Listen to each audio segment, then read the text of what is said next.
Fala, turma! Estudando questões sobre Constituição do Brasil. Concurso público da Unesp. Questões de provas anteriores. Porque no conteúdo programático do edital, tá lá em conhecimentos gerais, Regimento Geral da Unesp, carro-chefe aqui do canal ao concurso, e a Constituição do Brasil, mas apenas títulos 1º, 2º, 3º e 8º. Então, numa prova de 2025, o cargo tá aí, o nome, não importa, importante o conteúdo. Antônia é estudante universitária e, em visita à biblioteca da Universidade Pública, a que é vinculada, pediu aos servidores públicos presentes no local acesso às informações sobre a aquisição de obras literárias integrantes do acervo especial da biblioteca, bem como a relação dos periódicos científicos internacionais dos quais a instituição possui assinatura. O acesso a essas informações foi negado de maneira simples e sem maiores explicações, mesmo após a insistência de Antônia. Então é aquela questão, situação hipotética, existe uma personagem, e aí você viu toda a história. Aqui o núcleo da questão, com base na situação hipotética. É um tipo, modelo, estilo de questão. E no que está disposto na CF 88, é correto afirmar que Antônia abcdeu E. Antônia não pode adotar providências judiciais ou administrativas, pois é constitucionalmente assegurado o sigilo das informações pertencentes à administração. Não creio que alguém marcaria a alternativa A. Não é verdade? Nem é preciso ter lido a Constituição, galera. Somente teria acesso às informações caso se referissem a dados relativos à sua própria pessoa. Ô louco, Antônia foi à biblioteca. Ela vai buscar informações sobre ela na biblioteca. E a biblioteca, porque as informações não são sobre Antônia, não permitiria que ela tivesse acesso. Isso pode precisar a Antônia ajuizar uma ação popular para assegurar o conhecimento de Galera, turma, galera. A ação popular é para isso? Antônia tem o direito de formalizar o pedido administrativo no exercício do direito de petição, independentemente do pagamento de taxas. Eu tenho certeza que a galera inscrita aqui do canal, estudando a Constituição, viu que realmente a alternativa D é a resposta da questão. Veja, a escola deve propor mandado de injunção. Ô louco, não existe lei, norma, legislação, e aí precisaria de um mandado de injunção por essa falta de uma norma, de uma legislação? Veja a fundamentação na Constituição. Inciso 34, são a todos assegurados, independentemente do pagamento de taxas, ou seja, não precisa pagar taxas. O direito de petição aos poderes públicos em defesa de direitos ou contra ilegalidade ou abuso de poder. Simplesmente isso. Por isso é o fundamento para a resposta da questão, alternativa D. Demais! Vamos lá, outra questão cobrada na mesma prova. Veja como estava lá no caderno. Assim estava a questão sobre Antônia. Agora, a outra questão não é situação hipotética, questão que eu gosto bastante. Com base na CF, a respeito dos servidores públicos, assinale a alternativa correta. Você, na Unesp, não será servidor público no sentido estrito senso, mas no sentido amplo, porque, na verdade, você será CLT, empregado público. Mas, dito isso, qual a resposta da questão? Aquela correta com base, à luz da Constituição.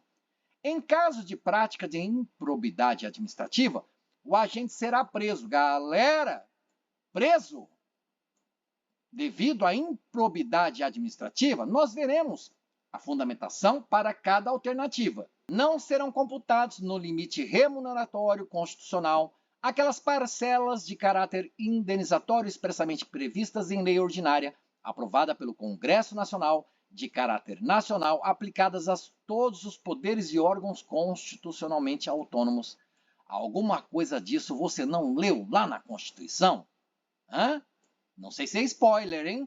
C. A aposentadoria concedida com a utilização do tempo de contribuição decorrente de cargo, emprego ou função pública acarretará o rompimento do vínculo que gerou o referido tempo de contribuição, salvo para os agentes vinculados ao regime Geral de Previdência Social, RGPS, Existe essa exceção? E aí, uma pergunta reflexiva, dedicada às pessoas jurídicas de direito público e às pessoas jurídicas de direito privado, prestadoras de serviços públicos vão responder, em qualquer hipótese, pelos danos que seus agentes, nessa qualidade de agente público, causarem a terceiros, vedado o exercício do direito de regresso contra o responsável em caso de culpa. Existe essa proibição, essa vedação? Eu acho que não.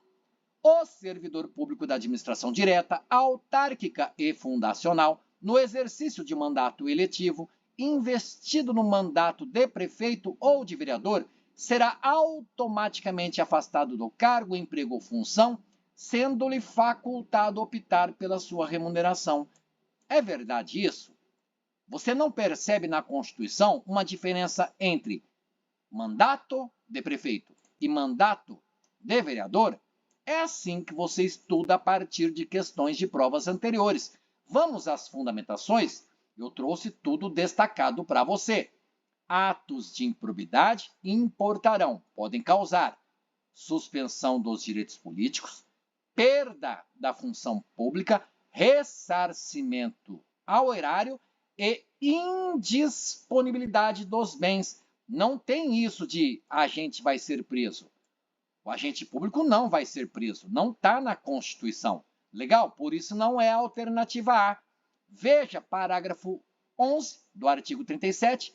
Não serão computadas, para efeito dos limites remuneratórios de que trata o inciso 11 do caput deste artigo, que é o artigo 37, aquelas parcelas de caráter indenizatório expressamente previstas em lei ordinária, aprovada pelo Congresso Nacional, de caráter nacional, aplicada a todos os poderes e órgãos constitucionalmente autônomos.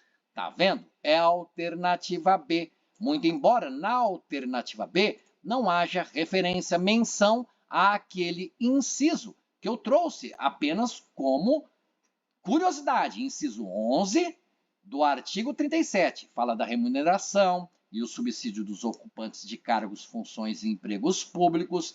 Bem legal. Faça a leitura, uma redação dada pela Emenda Constitucional 41, lá do ano de 2003. Tá ok? Tá ok? Assegurado o direito de regresso contra o responsável nos casos de dolo ou de culpa. Então, em casos de dolo ou de culpa, galera, é assegurado, não é vedado. Tá vendo por que não pode ser dedidado? Vamos ver mais. Que mais? Veja o parágrafo 14 do artigo 37, diz da aposentadoria concedida com a utilização do tempo de contribuição decorrente de cargo, emprego ou função pública, inclusive do Regimento Geral de Previdência Social, RGPS, acarretará o rompimento do vínculo. Então, é inclusive, galera, inclusive. Legal? Salvo para os agentes vinculados ao RGPS, não. É inclusive para eles. Tudo o que está aqui dito. Agora em destaque na cor cinza. Você viu a fundamentação comigo no parágrafo 14 do artigo 37. Esse artigo 37, hein? Também queridinho da banca VUNESP. E olha aqui, inciso 2º, investido no mandato de prefeito, ele será afastado do cargo, do emprego ou da função, sendo facultado a ele optar pela sua remuneração. Tudo bem? Agora, no caso do vereador, investido no mandato de vereador, havendo compatibilidade de horários, ele vai receber as vantagens do seu cargo, do seu emprego ou da sua função, sem prejuízo da remuneração do cargo eletivo. E não havendo compatibilidade, aí sim será aplicada a norma do inciso anterior, que é o inciso 2º, que falou do prefeito. Se não houver compatibilidade, aí sim vai acontecer o que acontece no caso da pessoa que é investida no mandato de prefeito.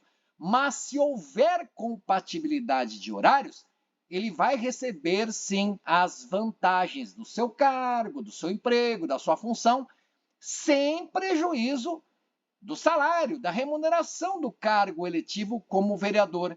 Entendeu? Por isso que a alternativa a escola está errada porque ela colocou no mesmo balaio tanto o prefeito quanto o vereador.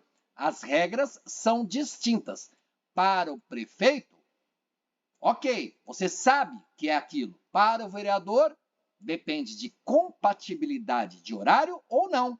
Se não houver compatibilidade de horário, vai ser a mesma coisa do inciso 2º. Investido no mandato de vereador, ele será afastado do cargo, emprego, função e vai ser facultado a essa pessoa no mandato de vereador optar pela sua remuneração, mas porque não houve compatibilidade de horários.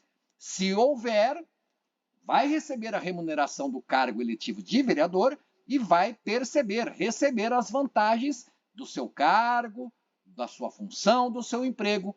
Entendeu, então, o porquê de a resposta da segunda questão do vídeo ser a alternativa B de bola?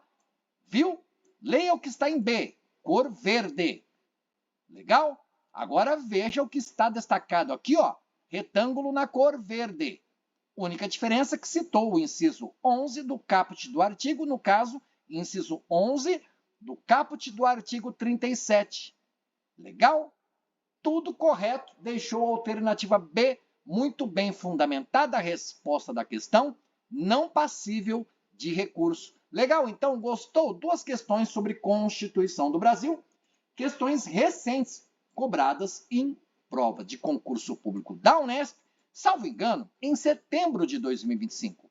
Você estudando para o concurso público da Unesp, então eu desejo bons estudos até a sua aprovação. Se gostou, deixa um like. Se não gostou, escreva nos comentários. E vamos lá, rumo até a aprovação. Valeu, galera! Valeu, turma!